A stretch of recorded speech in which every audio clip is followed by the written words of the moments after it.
Hello? Yes, ito. Si Elaine. Ma'am, si Elaine po. Hello? Opo. Hello?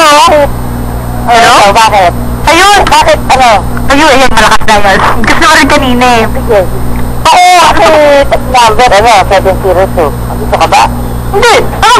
Di ba magic jack ang gamit namin? Magic Jack. Oo. Tutulog na ba kayo? Oo. Bakit?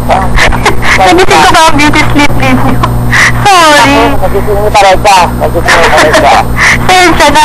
Ayun kasi, nung last week, nagkausap kami ni Daddy. Oo, at ayun nga daw, regarding nga daw dun sa, yung sa Cavite, yung tumawag daw dun sa Tayabas. Hello? Ayun. Ano bang kwento? Ano bang nangyari? Ano bang sabi sa inyo? Yung ako ni Tita Becca ba? Tita Reby? Bakit? Ano ba sabi mo sa'yo? Hindi, kasi si Daddy, sabihan ako ni Daddy na, yun nga, may kinuwento nga, may sinabi nga daw kayo na nakausap niya raw si Tita, Tita Reby? Hello, ayun. Kasi si Tita Reby. Tapos, yung, sabi ni Daddy na may nakwento raw niya si Tita Reby. Kaya gusto ko lang muna malaman kung ano yung natupwentahan niya ni Tita Reby. Ano mo na sinabi sa'yo? Yun o. Bakit? Si Daddy mo, ano sinabi ni Rebecca? Hindi, ang sabi kasi ni Daddy na sabi niyo nga daw po is may nakakwentuhan niya ata si Tita Reby na nalaman na nila regarding sa Cavite, yung nangyayari sa Cavite. Yun. So ngayon, sa'yo? Sa'yo? Hindi, yung... Sa'yo? Oo, hindi, yung na may sinabi ako sa Tayabas. Sabi mo lang kasi kung ano yung sinabi. Ano sinabi? Ayun nga, sinabi sa akin ni Daddy. Sabi sa akin ni Daddy. Tinanong sa akin ni Daddy na nasabi niyo nga to sa kanya na alam na ng taga-Tayabas ang nangyari sa Cavite. Parang ganon. Ngayon sabi ko kay Daddy. Ha? Ano pangyayari? Tungkol saan? Ano pangyayari? Hindi si maintindihan eh. Yung nangyayari sa issue dito sa dito sa Cavite. Tungkol sa'yo? Oo, dito sa Cavite, tungkol sa akin, kung ano man yung kwento. Ayun, ang sabi, sabihan ako ni Daddy regarding dun sa gulo daw sa Cavite, yung ganyan.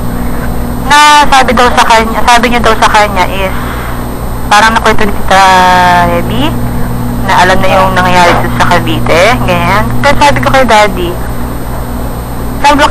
una, wala akong kinakwento, kung ganyan. Hindi ako nagkakwento sa kanila regarding sa Cavite kasi alam kong confidential. Kaya sabi ko ngayon kay Daddy, sino yung nagkwento kay Mama? Eh sabi nga ni Daddy, nakwento nga daw ni Tita Reby, parang ganon. Ayun, kasi sabi ko nga, gusto ko munang malaman kay Mama kung paano ang pagkakakwento ni Tita Reby. Ano ba sinabi mo kay Reby tungkol dyan? Hindi ko pa nakakwento si Tita Reby. Ever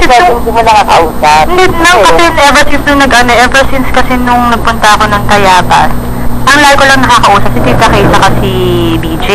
Si BJ, ang kakwento ko si Tita Kay, mga kwento nangyari sa kanila, kung saan namamash, yung mga ganun ba, pero nothing sa church. Kay BJ naman, ganun ba? Wala akong pinakwento kasi alam ko confidential. Kasi ako ang Hindi, ma'am, kasi ang nakabanggit sa akin ni Daddy na sa kwento nyo is na ako yung yung nagkukwento. Sabi ko, Dad, wala akong pinukwentong ganon. Tapos sabi ko nga, gusto kong malaman kung paano ang pagkakakwento sa inyo. Ganon. Parang mo ko na Rebecca, pero makairakit. Ano yung mga sinabi nila sa akin?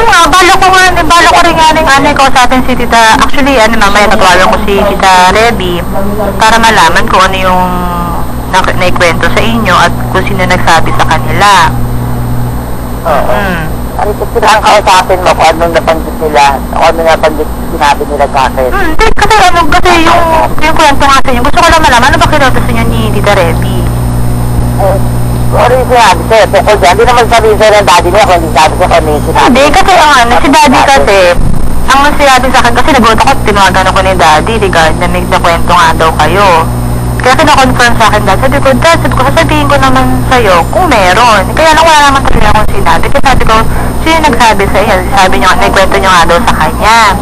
Tapos, sabi ko, sino nagkwento kay Mama? Ayan, kausap niyo daw si Tita Reby. Parang ganon. Kaya sabi ko, gusto ko manong malaman, paano, anong napag-usapan yun ni Tita Reby? Paano na pumasok sa point na, yun nga, regarding sa Cavite. Kasi, Hindi ka ako pwede magsalita sa'yo nang hindi sinasabi ko ano yung mga sinabi mo sa Cavite, sa Tayabas, kasi... Kasi, Ma'am, kasi hindi rin kasi ako nagkukwento sa kanila kasi alam ko nga, confidential. Yun, kaya alam mo confidential, bakit kayo makakasing maaaring ibig mo sabihin, maaaring gawa-gawaan nila na sinaas sa akin? Hindi kaya ako na sinaas sa dati mo. Hindi ma'am, ano po, ang ko lang is, kailangan malaman ko yung story nyo at kasi tatanungin ko rin si Tita Reby. Ngayon, since kayo yung una kong pwedeng makausap, tatanungin ko muna kung paano ang pagkakakwento sa inyo ni Tita Reby. Kaya... Alam mo si Rafael o si Reby, anong mo, ano yung mga sinabi mo sa kanila na nakarating sa akin? Pero Tita... Ako ako tawagan, dahil ako hindi ako magsasalita na hindi nakakarating sa akin. Kaya ako, at sasabihin ko sa'yo, Elaine, kaya ako nagsasabi sa kanila, sa daddy mo o sa iyo, kasi hindi ko naman tinutuloy sa iba kayo.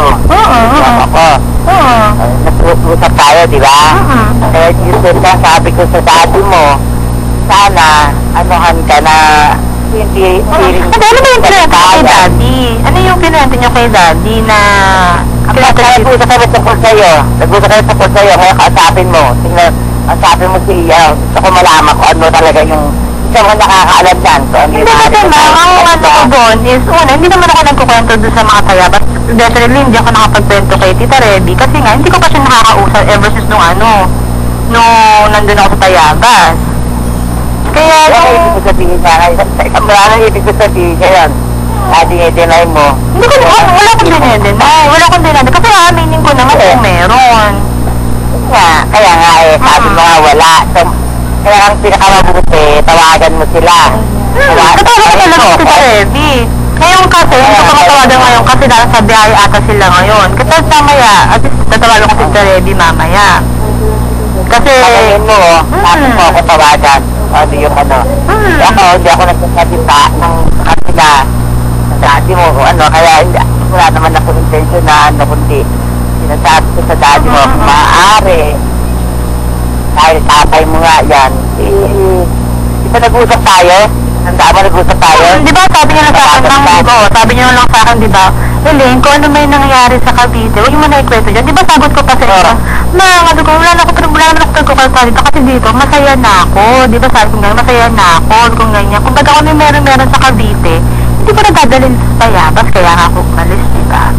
Kayo lang, kayo nakarating kay daddy na yung balita.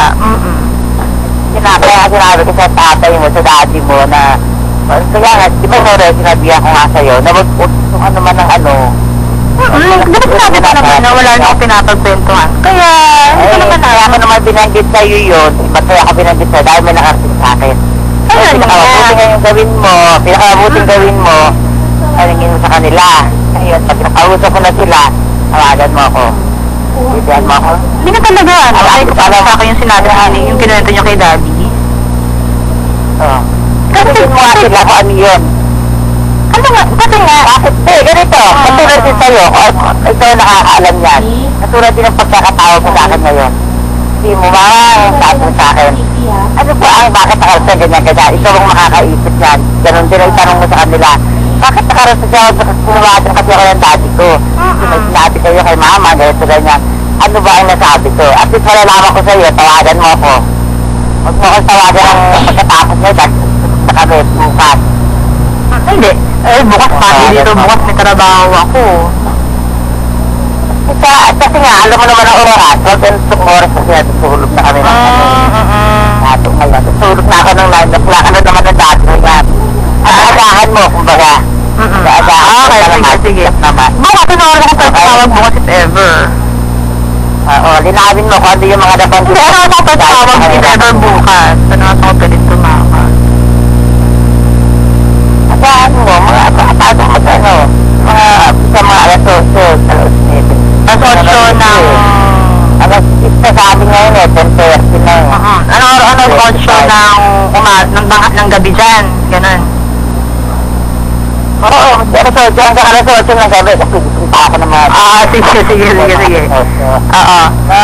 Sige. Ano ko na nali na mabuti kasi ayoko ng ano